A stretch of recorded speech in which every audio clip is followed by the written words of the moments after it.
Electric charge, lecture 6. So the present lecture is the last lecture of the electric charge series और अगली जो series होगी वो Coulomb's law पे होगी. तो लेट्स सी कि आज का जो रोड मैप होगा लेक्चर 6 का वो क्या होगा. तो आज के लेक्चर में सबसे पहले हम देखेंगे कि what is the meaning of permittivity. It is an electrical property of the medium. Then will see what is relative permittivity and dielectric constant. और फिर हम देखेंगे कि डाइलेक्ट्रिक कांस्टेंट इंसुलेटर्स और कंडक्टर्स का क्या होता है. देखिए पूरे इलेक्ट्रोस्टैटिक्स में जितने चैप्टर्स आप पढ़ोगे, Coulomb's law, Gauss's law, electric field, capacitors, potential, सब में इस प्रॉपर्टी का रोल होगा. सब में जो परमिटिविटी एक प्रॉपर्टी है उसका रोल होगा. तो ये काफी इंपॉर्टेंट लेक्चर है क्योंकि जितने आपके फॉर्मूले डेवलप होंगे इलेक्ट्रोस्टैटिक्स में सब में परमिटिविटी या डाइलेक्ट्रिक कांस्टेंट का इन्वॉल्वमेंट होगा, अपीयरेंस होगा. ठीक है, तो चलिए आज का लेक्चर स्टार्ट करते हैं. देखो अगर हम बात करें परमिटिविटी क्या होती है तो it is an electrical property of a medium. पहले तो आप ये समझ लो कि ये मीडियम की एक प्रॉपर्टी होती है. ठीक है, अब मीडियम क्या है भाई? Medium is a homogeneous region. जैसे मान लो वाटर है, वाटर एक मीडियम है, एयर एक दूसरा मीडियम है, ठीक है, ऑयल एक अलग मीडियम है. तो हर मीडियम की कई प्रॉपर्टीज होती हैं. कुछ मैकेनिकल प्रॉपर्टीज होती हैं, ठीक, कुछ आपकी थर्मल प्रॉपर्टीज होती है, जैसे आपने 11th में पढ़ा था थर्मल कंडक्टिविटी. तो अलग अलग मीडियम की अलग अलग थर्मल कंडक्टिविटी होती है, करेक्ट. कुछ आपकी ऑप्टिकल लाइट की प्रॉपर्टी होती है, राइट, जैसे आपने लोअर क्लासेस में पढ़ा होगा रिफ्रैक्टिव इंडेक्स. तो रिफ्रैक्टिव इंडेक्स क्या है? मीडियम की ऑप्टिकल प्रॉपर्टी है.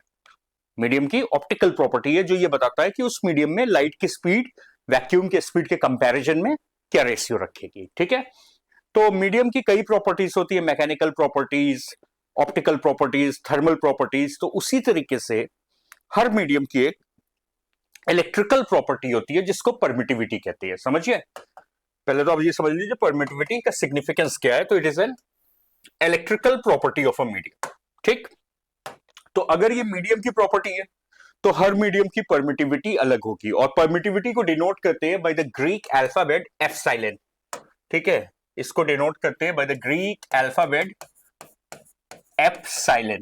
ठीक है, ये ग्रीक का अल्फाबेट होता है. जैसे आप मैथ्स में सेट्स पढ़े होगे तो आप लिखते थे ना A belongs to set A, ये element A belongs to set A. तो ये जो है ये आपका ग्रीक अल्फाबेट होता है जिसको एप्सिलॉन कहा जाता है. ठीक है, तो परमिटिविटी को एप्सिलॉन से डिनोट करते हैं. क्लियर? तो एक चीज तो समझ में आ गई कि भाई परमिटिविटी मीडियम की एक इलेक्ट्रिकल प्रॉपर्टी है. ठीक, अब देखो ये बताती क्या है.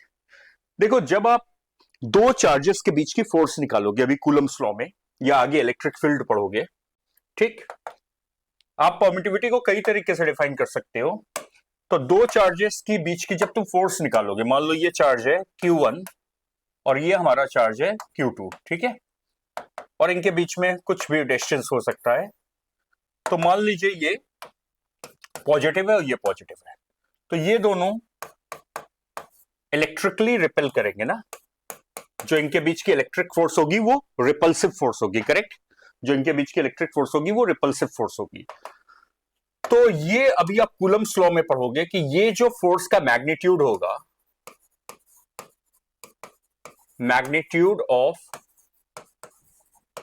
इलेक्ट्रिक फोर्स, ठीक, तो ये डिपेंड करेगा कि ये चार्जेस का मैग्नीट्यूड क्या है, दूसरा इनके बीच का डिस्टेंस कितना है, और तीसरा ये किस मीडियम में रखी है. समझ रहे हो? अभी आप कूलम्स लॉ पढ़ोगे तो वहां देखोगे कि दो चार्जेस के बीच की जो इलेक्ट्रिक फोर्स होगी वो तीन चीजों पर डिपेंड करती है कि Q1 Q2 का मैग्नीट्यूड क्या है, चार्जेस का मैग्नीट्यूड क्या है, ठीक, चार्जेस का मैग्नीट्यूड क्या है, इनके बीच का डिस्टेंस कितना है, और तीसरा फैक्टर ये किस मीडियम में रखे है. तो मान लो मैं तुमसे एक सवाल पूछूं कि ये दो चार्जेस को तुमने एयर में रख दिया, ठीक, और सेम चार्जेस, ध्यान देना, सेम चार्जेस को सेम डिस्टेंस पर, ठीक, यानी तुमने चार्जेस में कोई चेंज नहीं किया और तुमने डिस्टेंस में कोई चेंज नहीं किया. मान लो डिस्टेंस ए है और यहां पे भी ये ए था, तुमने पानी में रख दिया, वाटर में रख दिया, ठीक, तो देखिए मीडियम बदल गया. ठीक, तो अभी मैंने आपको ये बताया कि दो चार्जेस के बीच की जो इलेक्ट्रिक फोर्स होती है वो तीन फैक्टर्स पर डिपेंड करती थी. magnitude of charges, the distance between the charges and the medium in which the charges are kept. अगर आप यहां पे देखो, क्या चार्जेस का मैग्नीट्यूड बदल रहा है? क्या यहां इन दोनों केसेस में चार्जेस का मैग्नीट्यूड बदल रहा है? तो आप कहोगे नो ना, मैग्नीट्यूड ऑफ चार्जेस यहां पे क्या है? सेम है। क्या चार्जेस के बीच का डिस्टेंस बदल रहा है? नो, वो भी आप कहोगे सेम है ना। तो यहां ना मैग्नीट्यूड बदल रहा है ना डिस्टेंस बदल रहा है। तो ये बताओ, यहां जो फोर्स लगेगी, और मान लो यहां फोर्स एफ ई डैश लग रही है, तो क्या एफ ई डैश और एफ ई सेम होंगे या डिफरेंट होंगे? What you think? अभी मैंने जितना आपको बताया उससे आपकी इंट्यूटिव थिंकिंग क्या है? क्या आप कंक्लूड कर सकते हो कि जब दोनों चार्जेस को तुमने एयर में रखा किसी गिवन डिस्टेंस पे, सेम चार्जेस को सेम डिस्टेंस पे तुमने वाटर में रख दिया, तो इनके बीच की इलेक्ट्रिक फोर्स सेम होगी या बदल जाएगी? Just think an answer. ठीक, अब मैं आंसर दे रहा हूं, देखिएगा आपने क्या सोचा था। तो the force will change, the electric force will change. Correct. क्यों चेंज हो जाएगी? क्योंकि आपने देखा भाई, इलेक्ट्रिक फोर्स तीन फैक्टर पे डिपेंड करती है। किस पे? मैग्नीट्यूड ऑफ चार्जेस पे, इनके बीच के डिस्टेंस पे, और मीडियम पे। तो इन दो केसेस में केस वन हमारा एयर का था और केस टू हमारा वाटर का। इन दोनों में चार्जेस के मैग्नीट्यूड नहीं बदले गए, चार्जेस के बीच का डिस्टेंस भी नहीं बदला गया, लेकिन मीडियम बदल गया, और मीडियम बदलने के चलते इनके बीच की फोर्स बदल जाएगी। क्लियर? तो ये चीज क्लियर हो गई कि अगर सेम चार्जेस को सेम डिस्टेंस पे किसी और मीडियम में रख दोगे तो electric force will be changed. अभी देखो, अभी मैं कूलम्स लॉ तो अगले सीरीज में शुरू होगी, तो अभी I am not going for the formula of Coulomb's law. ठीक है, यही चीज आप देखोगे कि ये तीनों फैक्टर्स इनकैप्सुलेट हो जाएंगे एक फॉर्मूले में, एक लॉ में, which is called Coulomb's law. तो कूलम्स लॉ क्या बताएगा आपको कि इलेक्ट्रिक फोर्स दो चार्जेस के बीच में कितनी होगी। और आप देखोगे जो ये लॉ आएगा, कूलम्स का लॉ आएगा, ये तीन फैक्टर्स पे डिपेंड करेगा, मैग्नीट्यूड ऑफ चार्जेस पे, डिस्टेंस बिटवीन द चार्जेस पे, और एक मीडियम की प्रॉपर्टी पे। ठीक, तो ये समझ में आ गया कि जब आप चार्जेस को अलग अलग मीडियम में रखोगे तो फोर्स बदल जाएगी। ठीक, अब देखिए, मैंने अभी आपको बताया था कि हर मीडियम की एक प्रॉपर्टी होती है जिसको परमिटिविटी कहते हैं। क्या कहते हैं? परमिटिविटी, जिसको डिनोट करते हैं by the symbol epsilon, Greek alphabet या सिंबल एप्सिलॉन से। ठीक, तो ये मीडियम की इलेक्ट्रिकल प्रॉपर्टी होती है। अब ये क्या बताती है? देखो, जिस मीडियम की परमिटिविटी जितनी ज्यादा होगी, ध्यान से समझना, जिस मीडियम की परमिटिविटी जितनी ज्यादा होगी उस मीडियम में इलेक्ट्रिक फोर्स उतनी कम हो जाएगी। करेक्ट? इसका मतलब है कि अगर हमारी परमिटिविटी की वैल्यू हाई है तो इसका मतलब होगा कि इलेक्ट्रिक फोर्स की वैल्यू कम हो जाएगी। समझिए, यानी इलेक्ट्रिक फोर्स एक तरीके से आप कह सकते हो इनवर्सली प्रोपोर्शनल होती है परमिटिविटी से। ठीक, इनवर्सली प्रोपोर्शनल होती है किससे? परमिटिविटी से। ये इसका फिजिकल सिग्निफिकेंस है।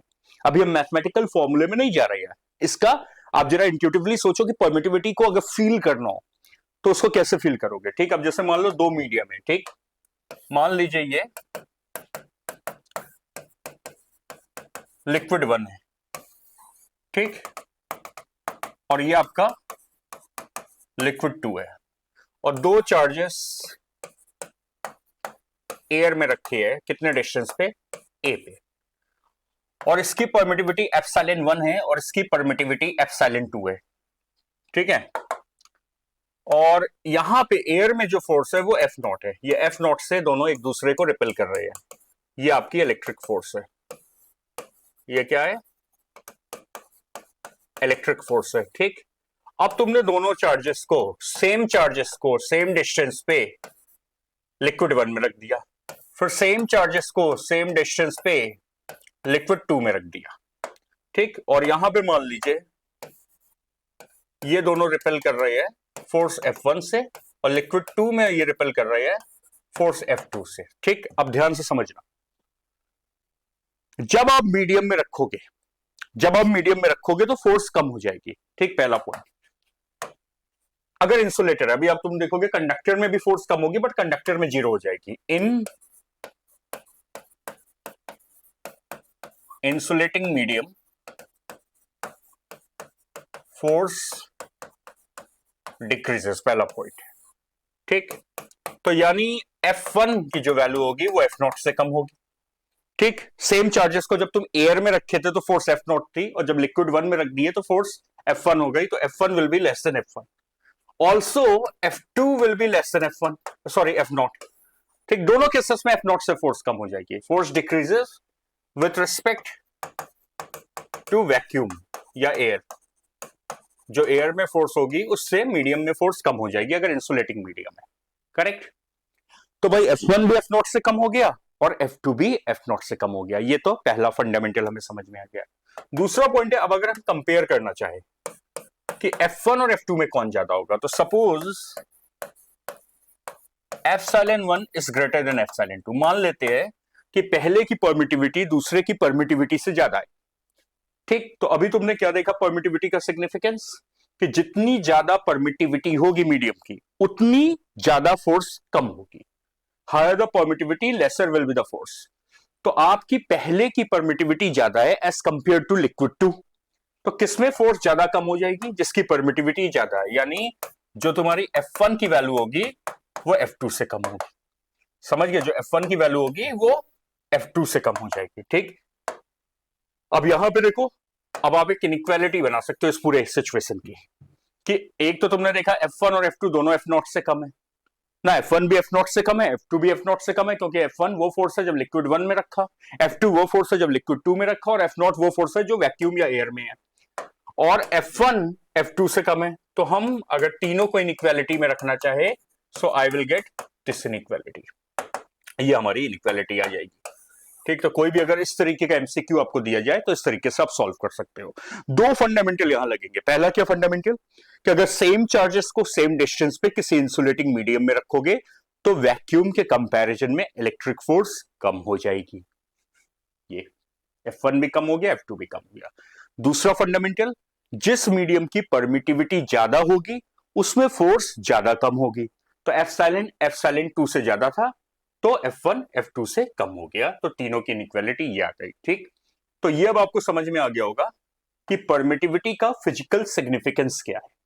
अभी जब आप सेकंड चैप्टर पढ़ोगे कूलम्स लॉ के बाद इलेक्ट्रिक फील्ड, तो वहां पे जैसा भी आप फोर्स के टर्म में परमिटिविटी डिफाइन कर रहे हो, तो वहां पे फिर से हम परमिटिविटी को ऐसा ही डिफाइन करेंगे इलेक्ट्रिक फील्ड के टर्म में। बट अभी मैं इलेक्ट्रिक फील्ड की लैंग्वेज में या कॉन्टेक्स्ट में नहीं जा रहा हूं, क्योंकि अभी हम इलेक्ट्रिक फील्ड नहीं पढ़े हैं। तो अभी हम लिमिटेड है कि परमिटिविटी का इंटरप्रिटेशन करने के लिए किसके, in terms of the forces. समझिए? तो ये आप लिख लीजिएगा, पहले तो आप लेक्चर हेडिंग लिख लीजिएगा कि इलेक्ट्रिक चार्ज लेक्चर 6, और पहली सब हेडिंग लिखिएगा permittivity. Then you can write it is an electrical property of a medium which determines how the medium influences the electric force between the electric charges when kept in that medium. ठीक है, it is an electrical property of the medium which determines how the medium influences the electric force between the electric charges when kept in that medium. ठीक, दूसरा fundamental हमने क्या समझा कि higher the permittivity, lower the electric force. जितनी ज्यादा permittivity होगी उतनी इलेक्ट्रिक फोर्स कम हो जाएगी। ठीक, अब ये एक बड़ा इंपॉर्टेंट पॉइंट है समझना, ये एक बहुत इंपॉर्टेंट पॉइंट है। जब भी कोई कंडक्टिंग मीडियम होगा, whenever we have a conductor, an isolated conductor, basically isolated conductor वो होता है जो ना सेल से अटैच होता है ना अर्थ से अटैच होता है। ऐसे कंडक्टर को हम आइसोलेटेड कंडक्टर कहते हैं। करेक्ट। तो अगर कोई आइसोलेटेड कंडक्टर है, जैसे मान लो ये मेटल की कोई बॉडी है, तो ऑल मेटल आर कंडक्टर, और अगर तुम इसके अंदर दो चार्जेस रख दो, ठीक, किसी डिस्टेंस पे, तो इनके बीच में कोई इलेक्ट्रिक फोर्स नहीं लगती है, Fe will be 0. So this is one of the important property. When the electric charges are kept inside a conductor, of course isolated, the electric force between the charges becomes 0. देखो मैंने isolated bracket में क्यों लिखा है और क्यों लिखा है, क्यों हम केवल कैजुअली कंडक्टर नहीं कह रहे। हालांकि एमसीक्यू में यूजुअली जब तुम एमसीक्यू देखोगे तो केवल कंडक्टर ही लिखा मिलेगा। अगर कभी पूछा जाता है कि दो चार्जेस कंडक्टर के अंदर रख दिए गए तो उनके बीच की फोर्स क्या होगी, तो हम उसे 0 लिखेंगे जब तक कंडक्टर सेल से अटैच ना हो, क्योंकि अगर सेल से अटैच हो जाएगा तो वो आइसोलेटेड कंडक्टर नहीं होगा। करेक्ट, वो आइसोलेटेड कंडक्टर नहीं होगा, तब वो करंट इलेक्ट्रिसिटी की डोमेन में आ जाता है। अगर कंडक्टर सेल से नहीं अटैच है, ग्राउंड से नहीं अटैच है, तो वो आइसोलेटेड कंडक्टर कहलाता है। ऐसे कंडक्टर के अंदर अगर तुम दो चार्जेस रखोगे तो उसके बीच में कोई इलेक्ट्रिक फोर्स नहीं लगती है। ठीक, अब आप जरा सा इंट्यूटिवली सोचो, जस्ट अप्लाई योर माइंड। तुमने ये देखा कि जिस मीडियम में परमिटिविटी जितनी ज्यादा होगी, फोर्स उतनी ज्यादा कम हो जाती है, इलेक्ट्रिक फोर्स। तो अब आपको क्या लगता है, व्हाट यू थिंक, कि मेटल्स की परमिटिविटी की वैल्यू क्या होनी चाहिए, या कंडक्टर्स की? मेटल भी कंडक्टर है but all conductors are not metal, तो जनरलाइज वे में कंडक्टर्स बोल रहा हूं। कंडक्टर्स की परमिटिविटी की numerical value what you think क्या होनी चाहिए? वहां फोर्स एकदम जीरो हो जा रही है, और फंडामेंटल ये है कि higher the permittivity lower will be the force. तो कहीं पे अगर फोर्स एकदम ही जीरो हो जा रही है तो परमिटिविटी एकदम ही हाई होनी चाहिए, यानी परमिटिविटी किसको अप्रोच करेगी? इंफिनिटी को। तो this is very important point. For all conductors, permittivity, that is epsilon, approaches infinity. इसको आप फिंगर टिप पॉइंट एकदम याद रखिएगा कि कोई भी कंडक्टर होगा उसकी परमिटिविटी की वैल्यू इनफाइनाइट होती है। तो कभी भी तुम्हें एमसीक्यू में पूछा जाए कि भाई ये कंडक्टर की परमिटिविटी क्या हो सकती है, answer will be infinite. Metals की परमिटिविटी क्या हो सकती है? तो we know all metals are conductors, तो मेटल की भी परमिटिविटी इनफाइनाइट होगी। ठीक, now let's see, when you talk about vacuum, जिसे फ्री स्पेस भी कहते हैं, और देखो पूरे पूरे इलेक्ट्रोमैग्नेटिज्म में, पूरे इलेक्ट्रोस्टैटिक्स में, पूरे मैग्नेटिज्म में, एंड ऑफ कोर्स लाइट में भी, पूरे ऑप्टिक्स में, जब तक किसी प्रॉब्लम में, किसी एप्लीकेशन में, किसी सिचुएशन में अगर मीडियम मेंशन नहीं है तो बाय डिफॉल्ट आप वैक्यूम मानोगे। ठीक, इन ऑल द प्रॉब्लम्स, जितनी भी आप प्रॉब्लम्स करोगे, in absence of any medium, अगर मीडियम दिया है तब तो ठीक है, in absence of any medium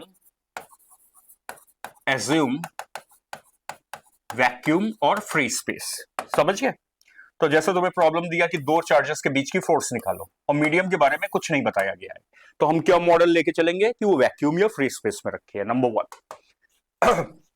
number two, देखिए एयर एग्जैक्टली वैक्यूम नहीं है, अगर प्रिसाइजली देखो तो एयर वैक्यूम नहीं है, बट आपका जितना मॉडल होगा इलेक्ट्रोस्टैटिक्स का, इलेक्ट्रोमैग्नेटिज्म का, ऑप्टिक्स का, जब तक कोई और इंफॉर्मेशन ना दी जाए जो मैक्सिमम सिचुएशन में होगी, तो हम एयर को भी वैक्यूम मॉडल ही लेके चलेंगे। ठीक, यानी जो भी वैल्यूज प्रॉपर्टीज की वैक्यूम के लिए होती है वही हम एयर के लिए भी लगा देंगे।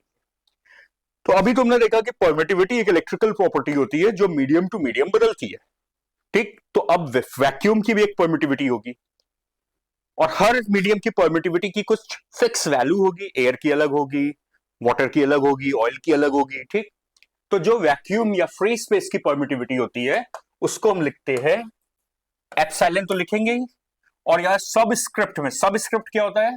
देखो कोई भी चीज के नीचे तुम लिखते हो तो इसको सब स्क्रिप्ट कहते हो, ऊपर लिखते हो तो सुपर स्क्रिप्ट कहते हैं। तो यहां जीरो लगा देते हैं जिसको नॉट कहा जाता है, तो ये कहलाता है एप्सिलॉन नॉट। ठीक, ये कहलाएगा एप्सिलॉन नॉट। तो एप्सिलॉन नॉट क्या है? Permittivity of vacuum, permittivity of free space और परमिटिविटी ऑफ एयर। और किसी भी मीडियम के लिए तुम एप्सिलॉन नॉट नहीं लिखोगे, समझना, ये एक स्टैंडर्ड नोटेशन है, समझ गए? ये एक स्टैंडर्ड नोटेशन है। कहीं पे भी अगर तुम्हें एप्सिलॉन नॉट लिखा मिल गया तो इसका मतलब समझ लेना किसकी परमिटिविटी की बात कर रहे हो? वैक्यूम की। वाटर के लिए आप ऐसे लिख सकते हो वाटर, या ऐसे लिख सकते हो एप्सिलॉन डब्ल्यू, बट नॉट नहीं लिख सकते। Not is reserved for permittivity of vacuum. Clear? और इसकी वैल्यू मैंने कहा फिक्स होती है, जो होती है 8.85 इंटू 10 पावर माइनस 12। वैक्यूम की जो परमिटिविटी एप्सिलॉन नॉट की वैल्यू होती है वो होती है 8.85 इंटू 10 पावर माइनस 12। खैर, आपके चाहे बोर्ड के एग्जामिनेशन हो या कॉम्पिटेटिव एग्जामिनेशन हो, ये सब फिजिकल कॉन्स्टेंट्स की वैल्यूज आपको दी रहेगी। हालांकि जब आप प्रैक्टिस करोगे, इतनी प्रॉब्लम्स लगाओगे, न्यूमेरिकल प्रॉब्लम्स लगाओगे, तो ये अपने आप याद भी हो जाती है। ठीक, तो ये तो इसकी वैल्यू हो गई कितनी? 8.85 into 10 power minus 12 numerical value. अब देखिए इसकी एसआई यूनिट क्या है। अब इसकी एसआई यूनिट कैसे आई है ये आप कूलम्स लॉ में देखोगे, वहां आप इसको सब्जेक्ट बनाओगे, एसआई यूनिट आ जाएगी। अभी आप बस नोट कर लो, ये इसकी एसआई यूनिट है कूलम स्क्वायर, कूलम का स्क्वायर पर न्यूटन मीटर स्क्वायर। ठीक, तो this is the SI unit of permittivity. अब चाहे वैक्यूम की परमिटिविटी को या किसी और की परमिटिविटी को, वैल्यू बदल जाएगी, यूनिट तो यही रहेगी ना। ये किसकी वैल्यू है? Permittivity of vacuum free space. Okay, now let's see another term which is called relative permittivity और डाइलेक्ट्रिक कांस्टेंट। चलिए एक दूसरा टर्म देखते हैं जिसे कहा जाता है रिलेटिव परमिटिविटी और डाइलेक्ट्रिक कांस्टेंट। दोनों का मैथमेटिकल मीनिंग सेम है, ठीक, मैथमेटिकल मीनिंग सेम है, फिजिकल डेफिनेशन थोड़ी अलग हो सकती है, और हम जो ज्यादातर डेफिनेशन या सिंबल यूज करेंगे वो इसका यूज करेंगे, डाइलेक्ट्रिक कांस्टेंट के। रिलेटिव परमिटिविटी लिखते हैं तो एप्सिलॉन आर लिखा जाता है, डाइलेक्ट्रिक कांस्टेंट के, ठीक है, दोनों मैथमेटिकली सेम थिंग होती है, करेक्ट। फिजिकली डेफिनेशन आप देखोगे तो डाइलेक्ट्रिक कांस्टेंट की कई डेफिनेशन बनेंगी। अभी आप फोर्स के टर्म में डिफाइन कर सकते हो, इलेक्ट्रिक फील्ड के टर्म में डिफाइन कर सकते हो, कैपेसिटर के टर्म में डिफाइन कर सकते हो, ठीक। तो देखो ये भी क्या होता है, ये भी एक इलेक्ट्रिकल प्रॉपर्टी होती है मीडियम की, ठीक। ये भी क्या है? मीडियम की एक इलेक्ट्रिकल प्रॉपर्टी है। जैसे परमिटिविटी इलेक्ट्रिकल प्रॉपर्टी है तो ये भी एक इलेक्ट्रिकल प्रॉपर्टी है, करेक्ट। अब देखिए इसको डिफाइन कैसे किया जाता है। फॉर एनी मीडियम, किसी भी मीडियम के लिए जो डाइलेक्ट्रिक कांस्टेंट होता है या रिलेटिव परमिटिविटी होती है वो होती है permittivity of the medium divided by permittivity of vacuum. ये रेशियो होता है, और क्योंकि देखो ये जो रेशियो है ये सेम क्वांटिटीज का है, सेम फिजिकल क्वांटिटीज है, तो ये यूनिट लेस होगा। ये मत सोचना कि रेशियो यूनिट लेस होता है। कई बार मैं देखता हूँ कई स्टूडेंट से पूछो क्या रेशियो की यूनिट होती है तो they say no, ratio is unitless. वो मैथ्स के रेशियो से कंफ्यूज हो जाते हैं। रेशियो फिजिक्स में फिजिकल क्वांटिटी का रेशियो की यूनिट हो भी सकती है और नहीं भी। अब जैसे स्पीड है, speed is the ratio of distance by time, तो इसकी यूनिट है मीटर पर सेकेंड, करेक्ट। डेंसिटी है मास बाय वॉल्यूम, यूनिट है केजी पर मीटर क्यूब। हाँ, जब रेशियो में फिजिकल क्वांटिटी सेम होगी, जैसे ये भी देखो परमिटिविटी है, ये भी परमिटिविटी है, तो यूनिट कैंसिल आउट हो जाएगी। तो dielectric constant is the ratio of similar identical physical quantities, तो it is a unitless number. तो किसी भी मीडियम का डाइलेक्ट्रिक कांस्टेंट एक नंबर होता है। जैसे तुमने कहा पानी का डाइलेक्ट्रिक कांस्टेंट होता है 81, तो ऐसे लिखा जाता है के of water is 81, correct. Clear है? तो देखो डाइलेक्ट्रिक कांस्टेंट कोई नई चीज नहीं है, समझो। ये क्या किया आपने, मीडियम की परमिटिविटी ली और वैक्यूम की परमिटिविटी से डिवाइड कर दिया, तो ये डाइलेक्ट्रिक कांस्टेंट मिल गया उस मीडियम का। अब देखिए अगर आप बात करो डाइलेक्ट्रिक कांस्टेंट की,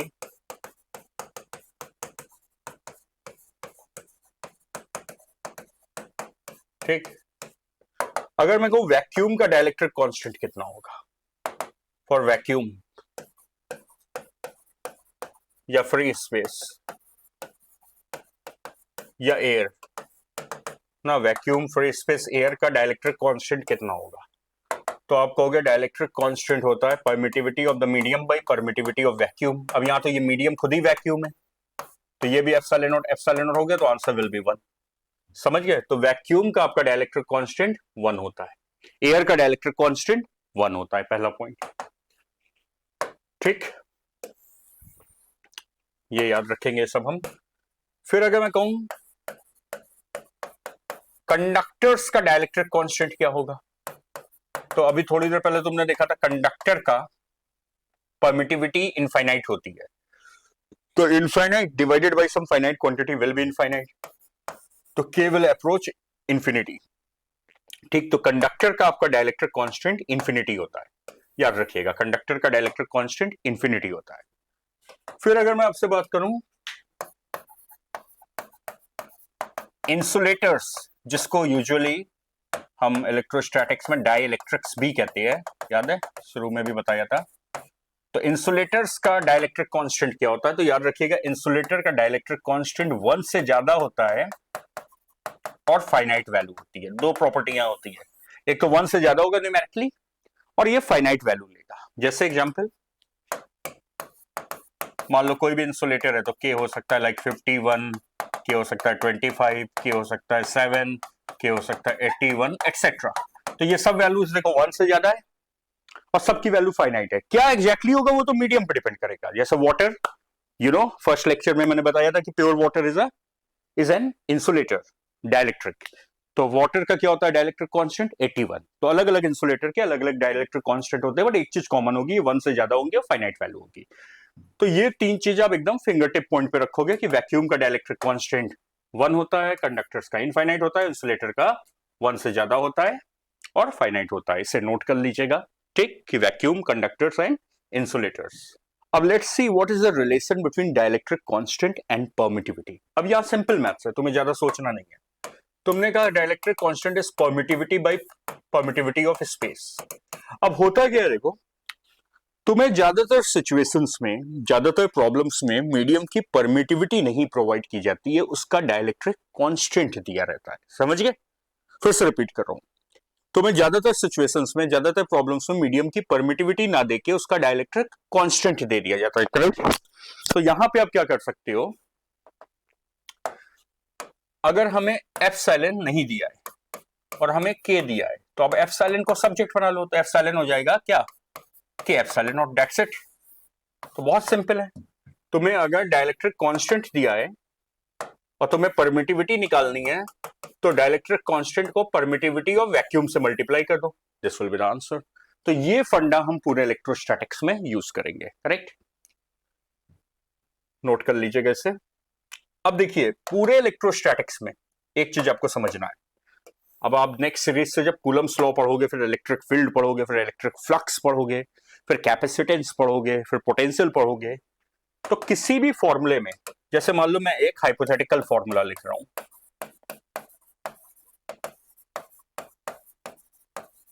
ठीक, कोई भी एक हाइपोथेटिकल क्वांटिटी है एक्स, और इसके वैल्यू दिए दी है M square length divided by epsilon. M है मास और एल है लेंथ, ठीक। अभी ये मत सोचिए क्या क्वांटिटी, ये बस मैं समझाने के लिए लिख रहा हूं कि कैसे फॉर्मूले बदले जाते हैं, ठीक है। X is any hypothetical quantity, imaginary quantity.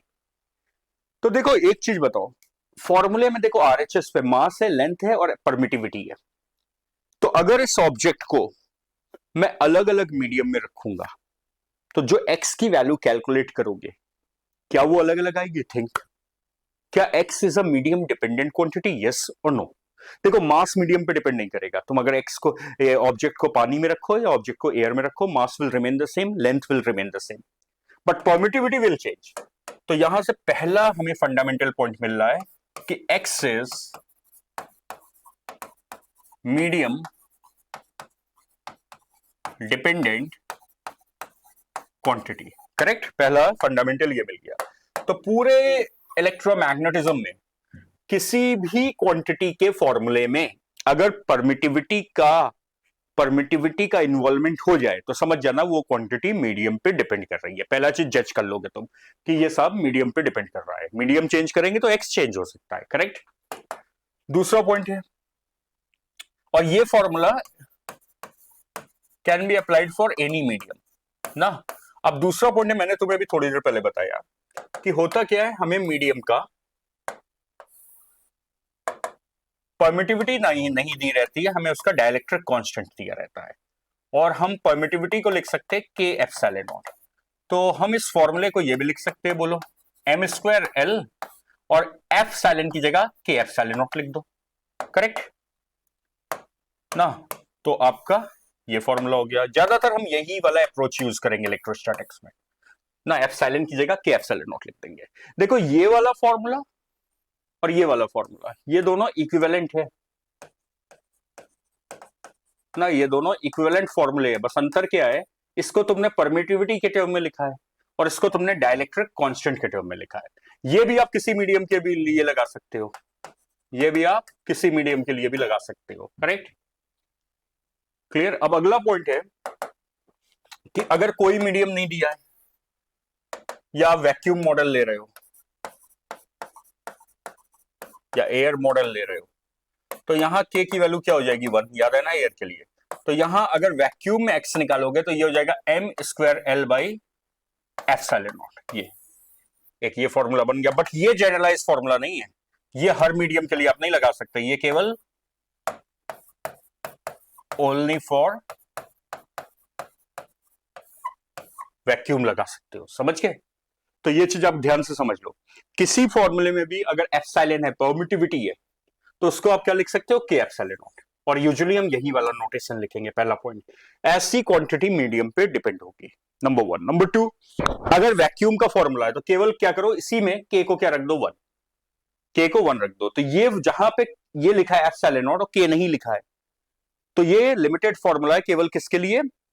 Vacuum के लिए। ये जनरलाइज्ड फॉर्मूला है जो आप कहीं भी लगा सकते हो, ठीक।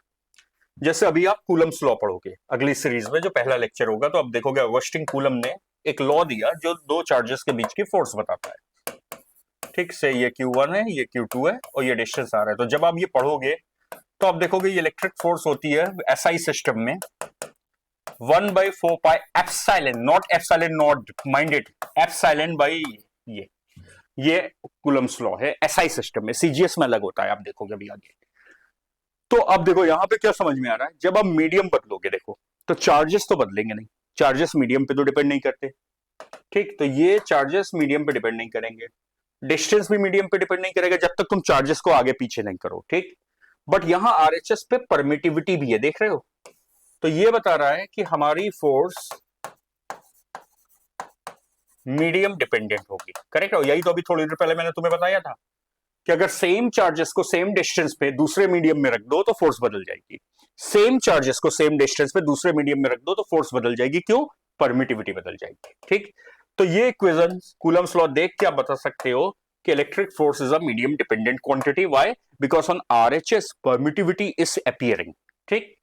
अब दूसरा पॉइंट है, क्योंकि मैंने कहा कि आपको भाई परमिटिविटी तो दी नहीं रहती, के दिया रहता है, तो इस फॉर्मूले को आप ये भी लिख सकते हो 1/4 पाई एप्सिलॉन नॉट के dielectric constant Q1 Q2 by R square ना।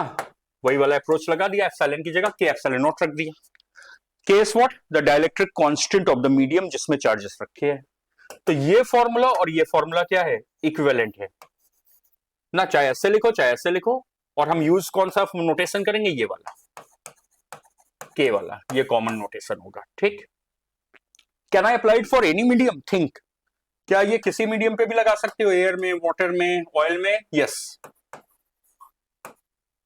एनी मीडियम,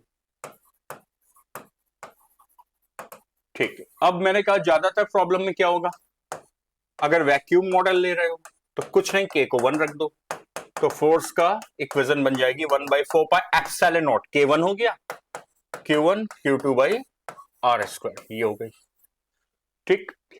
अब ये स्पेशल केस है, ये केवल और केवल वैक्यूम मॉडल है, ये हर मीडियम में तुम नहीं लगा सकते फॉर्मूला। तो अगर मैं क्लास में पूछूं कि tell me the formula for Coulomb's law, और एक स्टूडेंट ये आंसर देता है 1/4 पाई एप्सिलॉन नॉट के mod of Q1 Q2 by R square, से ये स्टूडेंट ए का आंसर है, ठीक। और एक स्टूडेंट आंसर देता है 1/4 pi epsilon not mod of Q1 Q2 by R square, ये स्टूडेंट बी का आंसर है। तो आपको क्या लगता है किसका आंसर ज्यादा जनरलाइज्ड है, किसका आंसर ऐसा है जो कहीं पे भी अप्लाई हो सकता है?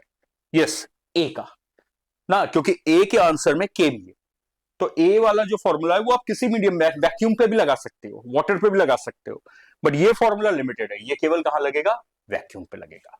तो ये मेरे ख्याल से फंडामेंटल आपका एकदम क्लियर हो गया होगा कि एप्सिलॉन की जगह के एप्सिलॉन नॉट लिख सकते हो और वैक्यूम में के 1 लिख सकते हैं, ठीक है। Now let's see first illustration. अगर आपसे MCQ ऐसा पूछा जाए कि what is the dielectric constant? The dielectric constant of an insulator can be, पूछ रहा है अगर एक इंसुलेटर है तो उसका डाइलेक्ट्रिक कांस्टेंट क्या हो सकता है, ठीक। और 4 ऑप्शन दिए, -10, इनफाइनाइट, 0.5, 34। तो आज के लेक्चर में आपने क्या सीखा? आज के लेक्चर में आपने सीखा कि डाइलेक्ट्रिक कांस्टेंट इंसुलेटर का 2 प्रॉपर्टी होती है, 1 से ज्यादा होता है और फाइनाइट होता है। 1 से ज्यादा होता है, फाइनाइट होता है, तो नेगेटिव होगा नहीं, ये ऑप्शन नहीं होगा। इनफाइनाइट होगा नहीं, 0.5 1 से कम है तो ये भी नहीं होगा, ये दोनों कंडीशन मीट कर रहा है, 1 से ज्यादा भी है और फाइनाइट भी है, तो this will be the correct option 34। अच्छा, इसी में अगर व्हाट यू थिंक, अगर ये पूछ लिया जाए कि the dielectric constant of a conductor will be, तो I think you can guess the answer. Conductor का डाइलेक्ट्रिक कांस्टेंट इनफाइनाइट होगा, गॉट इट। तो ये तो हो गया आपका डाइलेक्ट्रिक कांस्टेंट के बारे में। Now let's see what is the meaning of point charge. देखो, पॉइंट चार्ज बहुत ही इंपॉर्टेंट कंसेप्ट है पूरे इलेक्ट्रोस्टैटिक में। जैसे तुमने 11th में पार्टिकल मॉडल पढ़ा था, याद है, पॉइंट मास, तो वैसे ही point charge is a hypothetical model.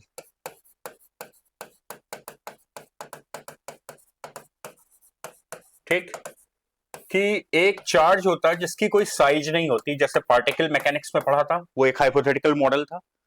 जो एक पॉइंट मास होता था, पार्टिकल होता था जिसकी कोई साइज नहीं होती थी, तो वैसे ही पॉइंट चार्ज की कोई साइज नहीं होती।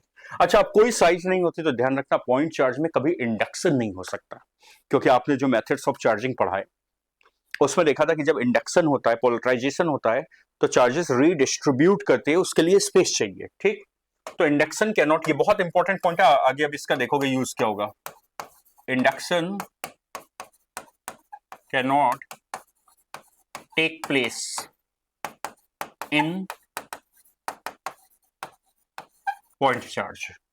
देखो याद रखना, पार्टिकल या पॉइंट का मतलब फिजिक्स में ये होता है समथिंग विदाउट एनी साइज। एक लेमैन के लिए, नॉन साइंस वाले बंदे के लिए ये डेफिनेशन ये हो सकती है something very very very small, but technically physics में ये होता है something without any size, which is a hypothetical model, correct. तो पॉइंट चार्ज में कोई साइज नहीं होती, हाँ मास होगा, क्योंकि आपने लेक्चर 1 में ही पढ़ा है कि charge can not exist without mass, और चार्ज भी होगा, ठीक। तो पॉइंट चार्ज की ये प्रॉपर्टी होती है, ये एक पार्टिकल मॉडल होता है, ज्योमेट्रिकली इसकी कोई साइज नहीं होती, मास होता है और चार्ज होता है, ठीक।